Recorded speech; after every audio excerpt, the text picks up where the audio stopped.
Hey everyone, and welcome back to Dragon Ball Super Eclipse. Today we're moving on with episode 4, titled The Daylight Faded. First off, a massive thank you for all the support you've shown on the series so far. Every like, comment, and share really helps this project grow, and it's been amazing to see so many of you enjoying this rewrite.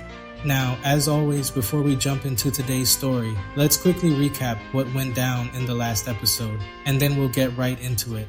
Previously on Dragon Ball Super Eclipse, Tapion's nights were haunted by visions of Hirudegarn's return, while Bulma worked tirelessly to finish the chamber that might save him. In South City, Gohan and Piccolo uncovered traces of the ancient Makai Order, sorcerers who once twisted Namekian magic to create monsters. Their discovery led them to the lookout, where Dendi confirmed their fears. Earth was in grave danger. Meanwhile, Goku's training with the Grand Kai took a dark turn. Sent into the Temple of Echoes, Goku was forced to confront the shadows of his past. Visions of Gohan, Vegeta, Chi-Chi, and Goten, all accusing him of his failures. For the first time in years, Goku felt true fear, but in the depths of despair he found resolve. Forgiving himself and others, he rose again, his spirit igniting into the power of a Super Saiyan 3. And with a defiant roar, he faced the darkness within. Now the path forward grows darker still as the daylight fades.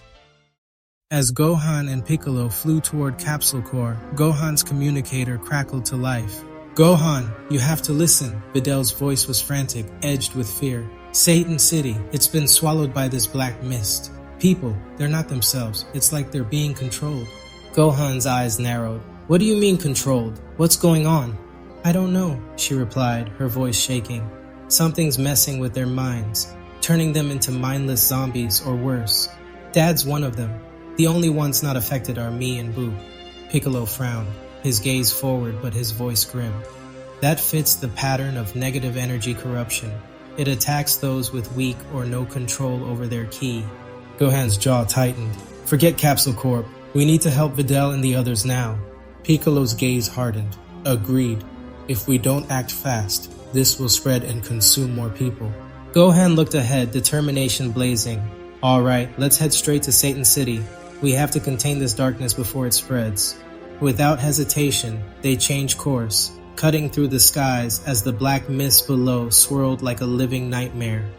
A light breeze stirred the mountains where Tien stood outside his small dojo, rooted in silent meditation. His focus shattered as a sharp pulse rippled through the air. His eyes opened, instantly alert.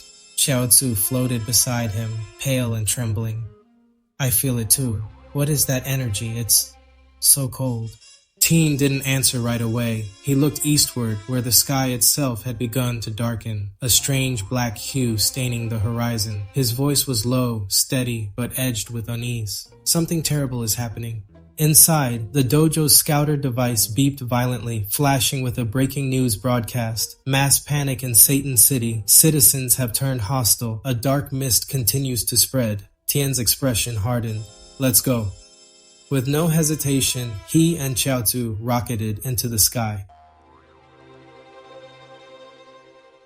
Far across the ocean, waves crashed against the shores near Kame House.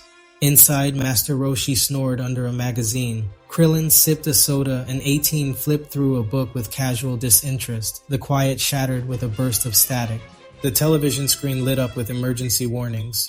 "This is not a drill. Satan City has been overwhelmed. People are attacking one another at random. We urge..." The feed cut to black. Krillin nearly dropped his drink. "What the hell was that?" 18's eyes narrowed toward the horizon. "That energy, I've never felt anything like it." Roshi cleaned his glasses slowly, his voice uncharacteristically sober. "I felt it in my dreams. Something old, something angry." Krillin stood, fists clenched. "We need to move." "I'm coming too," 18 replied simply, already preparing herself. On the outskirts of West City, Yamcha jogged casually, Puar floating at his side. Their light banter ended abruptly as the ground trembled and a heavy pulse rolled across the air.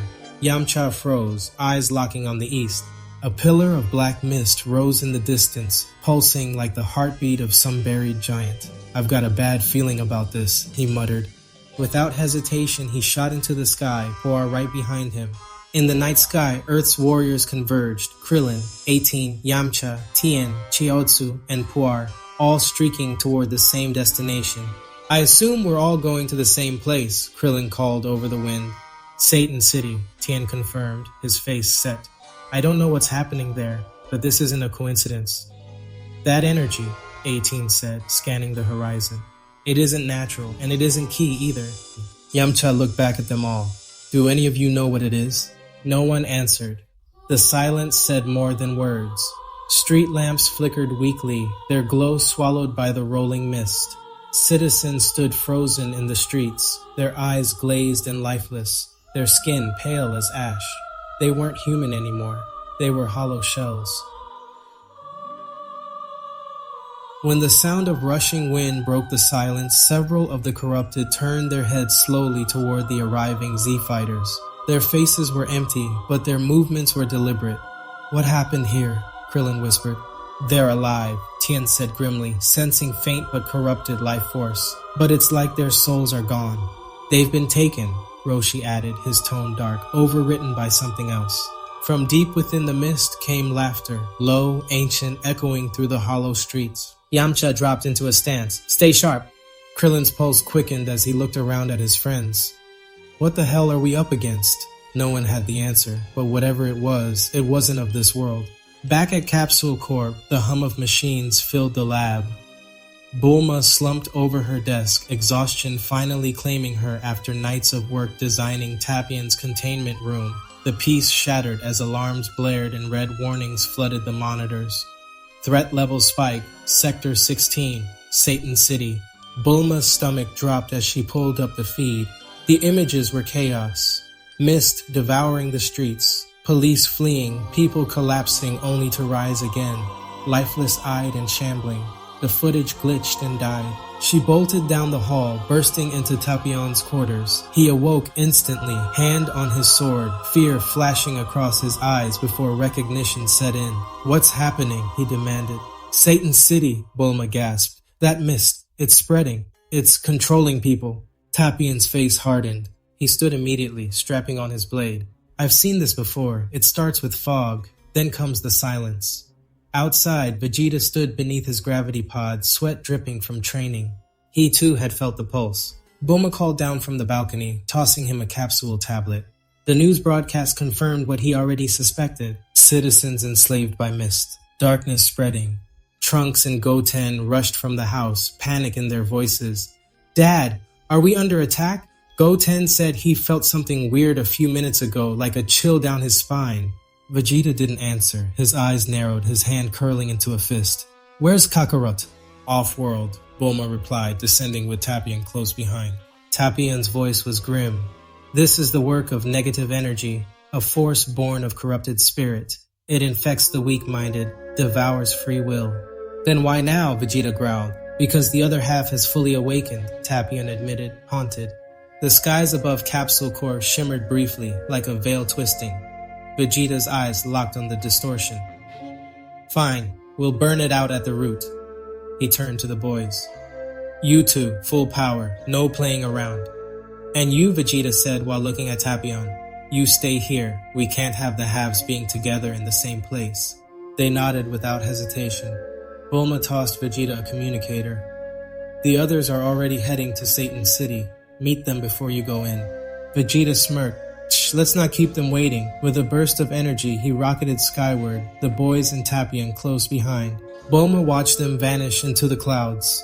The final battle lines were forming, but no one yet knew the true face of the nightmare waiting in the mist. And that concludes episode 4 of our Dragon Ball Super Eclipse, The Daylight Faded. Darkness continues to spread, and the choices our heroes make from here will decide the fate of not just Earth, but the universe itself.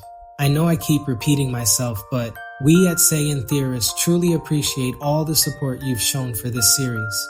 If you enjoyed this part, make sure to hit that like button, subscribe, and share your thoughts down below. We'd love to hear your theories on where the story should head next. And here's the challenge. Can we reach 20 likes before episode 5 drops? Let's see if you all can make it happen. Until next time, stay strong, stay sharp, and we'll see you in the next one.